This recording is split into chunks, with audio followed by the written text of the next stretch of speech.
So we're going to take the Sega Dreamcast apart. As you can see, I have already gone ahead and removed all the screws. And there you go, the Sega Dreamcast is open. Now, I suspect it's the power supply unit that's having problems with the 6 pins. So we are going to go ahead and take this power supply unit apart. First things first, you disconnect it from the power, which is this 2-pin cable here. And then you have to remove the power supply unit from the motherboard, which will be a bit tricky. So you will have to hold down this clip here. I needed a screwdriver and extra muscle power for that.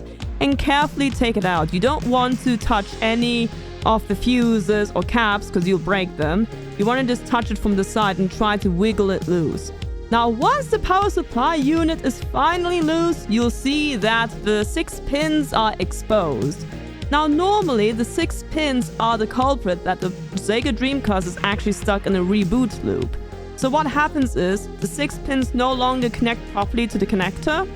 So we're going to take a Q-tip and some isopropanol alcohol, and we're going to carefully clean the pins and try not to leave any residue whatsoever. I use 99% isopropanol alcohol because I don't want any water or anything like that.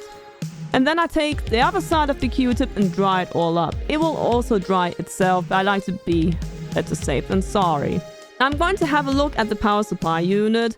I can see it looks pretty good. It's a bit dusty. I took more isopropanol alcohol and gave it a good clean. The caps look pretty okay. I don't see any running caps or leaking caps, which is a good sign. Now, I'm also going to clean the 2-pin connector where the power supply goes in. I think it's a power supply, I'm not sure, but yes, I'm going to clean that anyway. Better to be safe than sorry. I took the Q-tip and cleaned the Sega Dreamcast lens.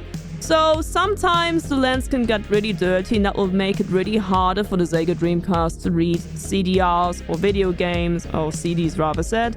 So just take a bit of dash of isopropanol alcohol with a Q-tip, clean that lens, and you can also dry it if you want. It's not really necessary, but it's up to you.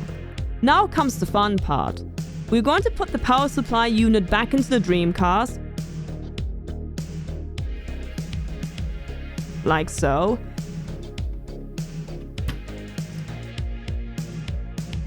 And now I'm going to find a flathead screwdriver.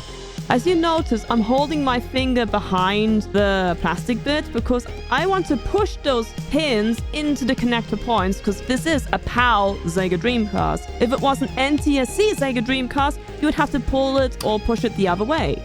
So always pull the pins towards the metal connectors. So we'll have to do this a few times to make sure it gets a good connection or a good grip. So I'm just doing that real quick. And I am very, very paranoid to do it wrong.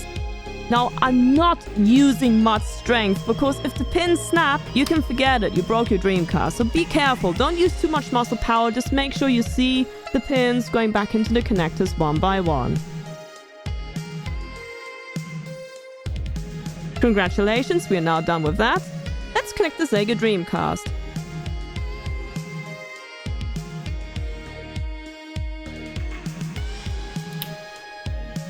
Now let's put the whole Sega Dreamcast back together again and see if it works. As you can see, I have connected the Sega Dreamcast up to my rig because I use my computer to stream on it so it's connected to the RetroTink 5X Pro.